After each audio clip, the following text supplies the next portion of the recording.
함께 기도하심으로 오늘 새벽 예배 하나님께 올려드리겠습니다. 좋으신 하나님, 간밤에 단잠을 허락하신 것과 또한 이렇게 건강하게 깨어 주님을 바라보게 하시는 것을 인하여 주님 감사합니다. 세상의 많은 문제들은 자신들을 보라, 이 문제 가운데 머물러 말하지만 하나님, 저희들은 주님을 바라고 기대하며 오늘 또 그 생명으로 살기를 구합니다. 주님을 향하여 우리의 생각과 관심이 있기를 구합니다. 주의 말씀을 따라 이 한날을 걸으며 주의 말씀을 이루며 살아가기를 구합니다. 하나님 나라가 저희들의 삶 가운데 이루어지기를 또한 구합니다. 제 뜻대로 저희 생각대로 살고자 하는 저희들을 다스려 주셔서 말씀 앞에 앉게 하시고 주님을 따르도록 주의 성령께서 친히 주장하여 주옵소서.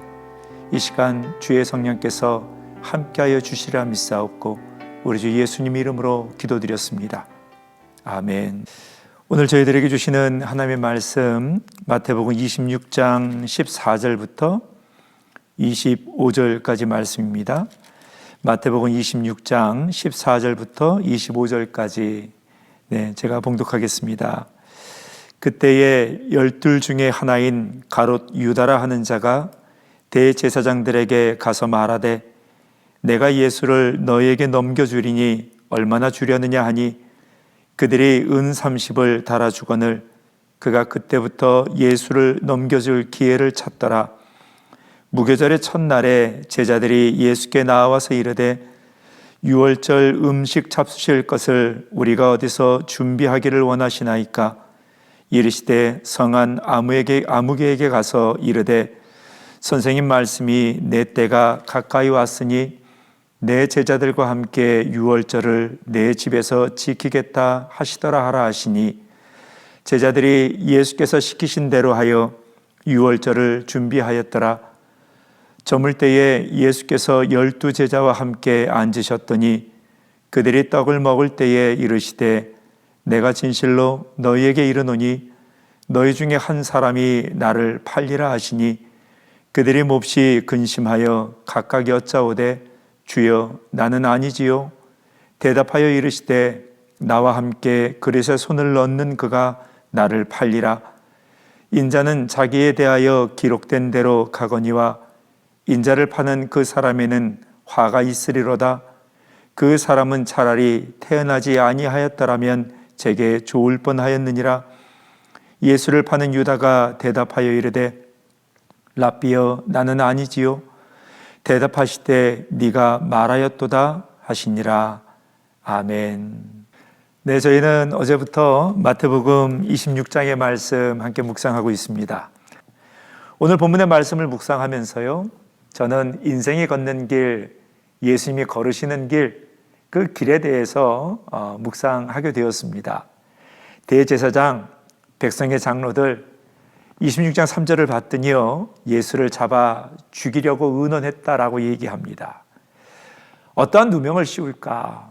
또 어떻게 허물을 드러내고 또 어떠한 트집을 잡아서 죽일까? 모략했다는 것이지요. 여러분, 이것이 백성의 지도자나 또 민족의 그 종교적인 부분들을 담당하고 있는 이 제사장들의 일은 아니지요. 하나님의 뜻과 또 율법의 정신에 어긋나는 일임에도 그들은 자기 이익, 자기들이 지금 누리고 있는 그 자리, 자신들의 인기, 또 로마로부터 부여받은 그 모든 이득들 있죠. 그 기득권을 유지하기 위해서 예수님을 죽이기로 결정합니다. 그러니 다분히 이기적인 것 속에서 예수님을 죽이는 길을 거리려 하는 것이지요. 또 두 번째는 유다가 걷는 길입니다. 예수를 따랐으나 제자가 되었으나 이가 대제사장을 만납니다. 오늘 저희가 읽었던 14절 말씀에 유다라 하는 자가 대제사장들에게 가서 말하되, 유다의 길이 대제사장의 길과 겹쳐졌습니다. 교차되었습니다. 그때 유다는 뭐라고 얘기합니까? 내가 예수를 너에게 넘겨주겠다. 얼마를 주려느냐? 라고 얘기합니다. 유다가 하는 말은 무엇입니까? 예수를 돈을 받고 넘겨주겠다는 것이지요. 그리고 그때로부터 예수님을 넘겨줄 기회를 찾았다라고 얘기합니다. 길이 바뀐 것입니다. 또한 세 번째는 제자들이 걷는 길입니다. 오늘 저희가 읽었던 본문에서는 예수께서 제자들과 유월절 만찬을 나누시지요. 그때에 이렇게 얘기하십니다. 오늘 저희가 읽었던 본문의 말씀 21절 말씀에 그들이 먹을 때에 이르시되 내가 진실로 너희에게 이르노니 너희 중에 한 사람이 나를 팔리라. 유다는 비밀에 붙였는데요. 비밀스럽게 대제사장과 백성의 장로들을 만났는데요. 예수님은 알고 계시지요. 사람이 아무리 은밀하게 해도 또 다른 동료, 친한 친구들, 가족은 몰라도요. 주님은 아십니다. 누군가가 나를 팔 것이다. 그게 누구인지를 아시죠. 예수님께서 그렇게 얘기하신 이유는 팔려고 하는 이가 돌이키라고. 여러분, 그래서 그 이름을 감춰주신 것 아니겠습니까? 왜 유다인지를 모르셨겠습니까? 그러나 그가 그의 마음을 돌이킬 수 있도록 마지막 기회를 한 번 더 주신 것 아니겠습니까? 근데 이것에 대한 제자들의 반응이 너무 신기합니다. 22절 말씀에 그들이 몹시 근심하여 각각 여짜오되 주여 나는 아니지요. 그들이 근심했대요. 아니, 예수님을 팔지 안 팔지 누가 잘 압니까? 당사자가 제일 잘 알지요. 그러니 안 팔 것 같으면 근심할 이유가 없지 않습니까? 예수님을 배신하지 않을 것 같으면, 떠나지 않을 것 같으면 여러분 근심할 일이 뭐가 있겠습니까? 근데 예수님께서 너희 중에 한 사람이 나를 팔리라 라는 말에 찔림이 있었다는 거지요. 그 마음 가운데 떠나야 하는지, 그 마음 가운데 자기의 이익을 계산했던 부분들이 없었다면 이런 근심도 안 들어왔겠지요. 그러나 제자들의 그 마음 속에도 그런 마음들이 있었기 때문에 예수님이 이 말씀을 꺼내셨을 때 근심했다라고 얘기합니다. 이들은 제자의 길을 걸으나 자신들이 지금 어느 길을 걷는지 잘 모릅니다. 자기 자신도 자신을 잘 몰라서 예수께 여쭤야 돼요. 그리고 예수님께서 좋게 말씀해 주시기를, 자기에 대해서 좋게 평가해 주시기를 기대하는 그 마음으로 묻습니다. 주님, 저는 아니지요. 그래, 너는 아니다. 이 대답 기대한 것이지요. 주님께 물어야 할 일입니까? 주님, 저는 아닙니다. 저는 절대 안 그렇습니다. 저는 제 마음을 그렇게 확정합니다. 그랬던 제자가 있습니다. 베드로지요. 다른 제자들이 다 떠난다 할지라도, 다른 제자들이 다 그런다 할지라도 저는 죽어도 주님을 떠나지 않습니다. 배신하지 않습니다. 호언장담했던 사람이 베드로였습니다. 그러니 어쩌면 제자들의 이 말이 이해가 가기도 합니다. 나도 나를 잘 모르는, 다짐했으나 그 다짐을 지킬 수 없는 인생의 길, 어디로 가는지, 또 내 마음속에 무엇이 들었는지, 뭐가 확실한지 확실한 것 없이 살아가고 있는 인생의 모습 같습니다. 이에 대해 예수님이 걸으셨던 길, 여러분 어떤 길이었을까요? 본문이 등장하는 마태복음 26장 2절 말씀에는 예수님께서 앞으로 가야 되는 길을 설명하십니다. 인자가 십자가에 못 박히기 위하여 팔리리라 라고 말씀하세요. 십자가에 못 박히는 길인데 가셔야 한답니다. 누군가가 나를 팔 거라고 말씀하시는데 팔도록 그렇게 두신대요. 또한 말씀하시기를 18절에 내 때가 가까웠다 라고 말씀하십니다. 그런 때가 가까웠다 라고 말씀하세요. 또 본문을 통해 말씀하시기를 오늘 저희가 읽었던 24절 말씀에 인자는 자기에 대하여 기록된 대로 가거니와, 예수님께서는 예수님에 대하여 기록된 대로 하나님께서 미리 말씀하신 대로 그 길을 걸으신다라고 얘기하십니다. 하나님께서 길을 내셨습니다. 하나님께서 가야 될 길을 말씀하셨습니다. 근데 예수님 그 길을 걸으신대요. 팔리는 길이고 죽음에 이르는 길이고 또 26장 15절 말씀처럼 예수님의 가치가 고작 은 30입니다. 출애굽기 21장 32절을 보면요, 내가 키우던 그 가축이, 특히 이제 황소가 남의 노예를 이 실수로 들이받아 죽이는 일들이 있을 때 그 값에 대한 얘기가 나옵니다. 우리 집 황소가 남의 노예를 죽이면 그 값을 물어주는데 그 값이 은 30냥입니다. 그러니까 지금 예수님의 값어치가 어떻게 됩니까? 남의 집에 노예의 가치, 남의 집에 자기의 자유를 제한당하고 마치 묶여져 있는, 그렇게 구속되어 있는 여러분 노예의 가치 정도로 계산이 되셨습니다. 이게 누구의 가치입니까? 여러분, 우리 가치입니다. 인생 한 사람 한 사람의 값이 여러분 얼마겠습니까? 죄의 노예여서 결국은 그 뿔에 들이받쳐 죽을 수밖에 없는 인생.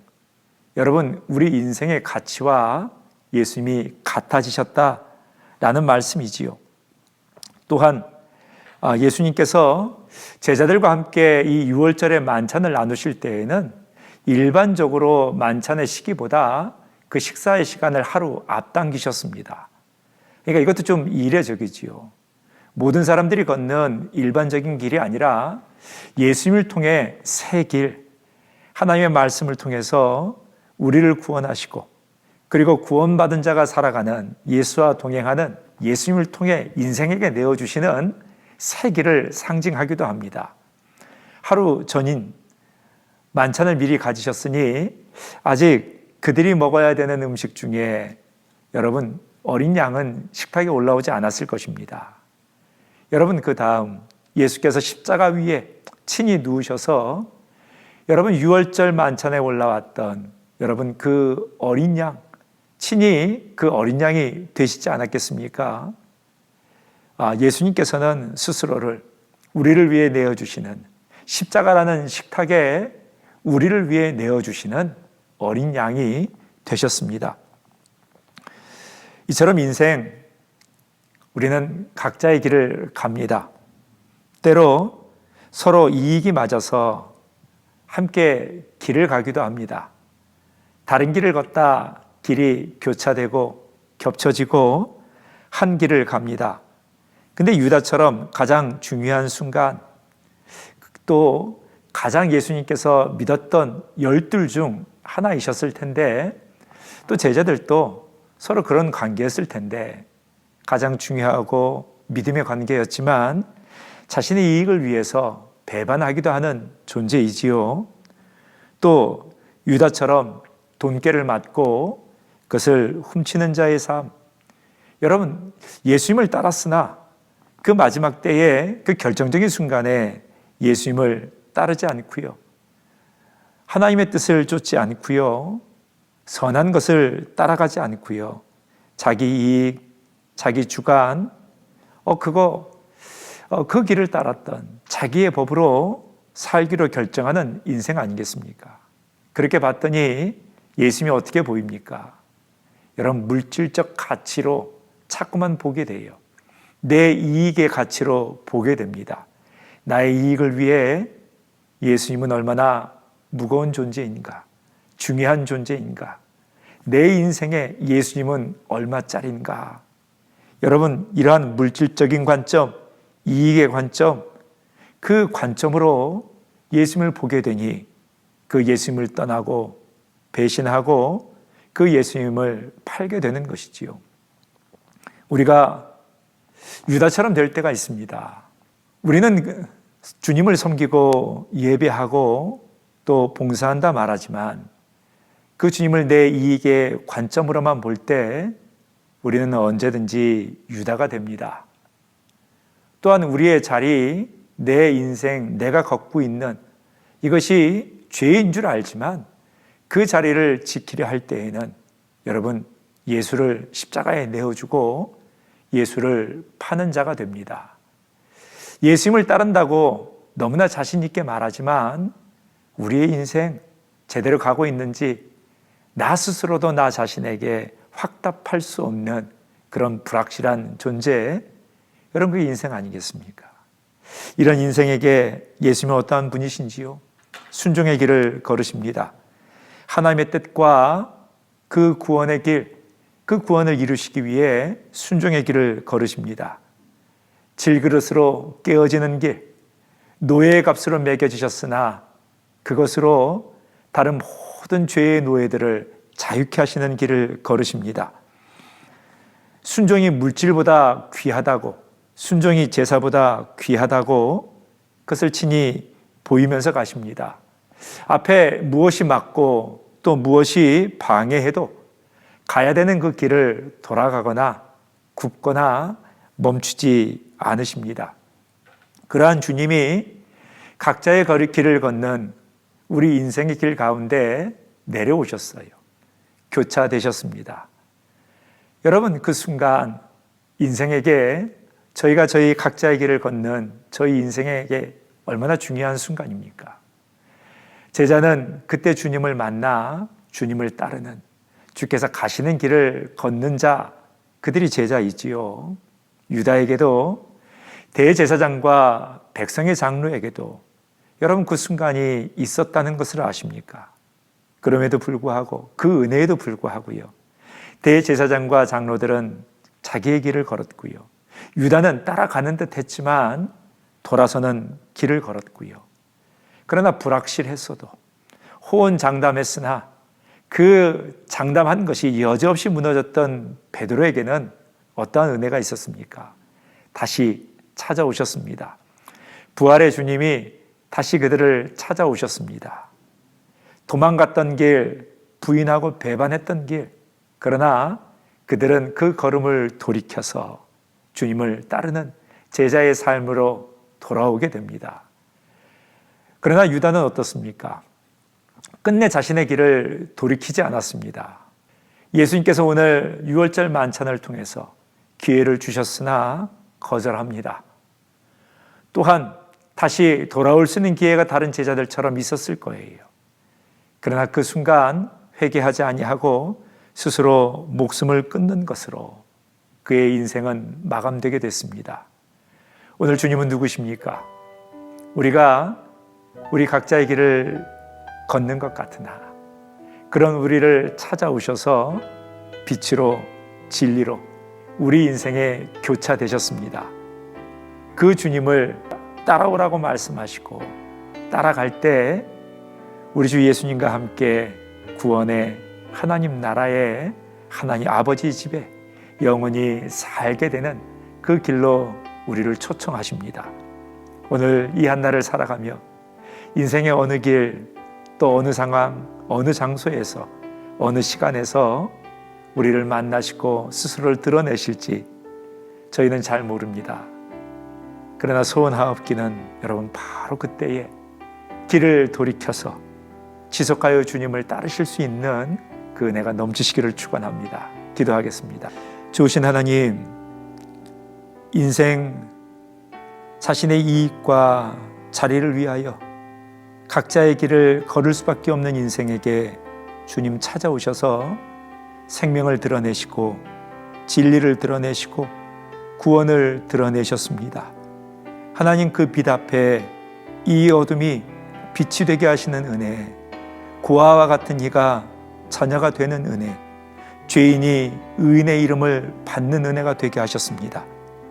혹여 여전히 확정할 수 없이 여전히 흔들리는 마음으로 한날을 살아가는 이가 있거든 주님 다시 우리를 찾으시고 만나시며 그 주님을 배울 때에 우리를 고민케 하고 염려케 하며 불안케 하는 인생의 길로부터 돌이켜 다시 주님을 따르게 하시는 그 은혜와 힘이 넘치게 하여 주옵소서.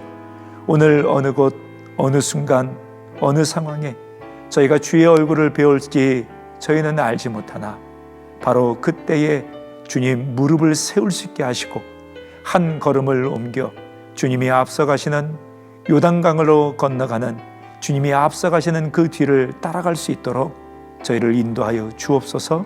그렇게 인도하시며 또한 도우시며 힘을 더하시는 우리 주 예수 그리스도의 이름으로 기도드렸습니다. 아멘.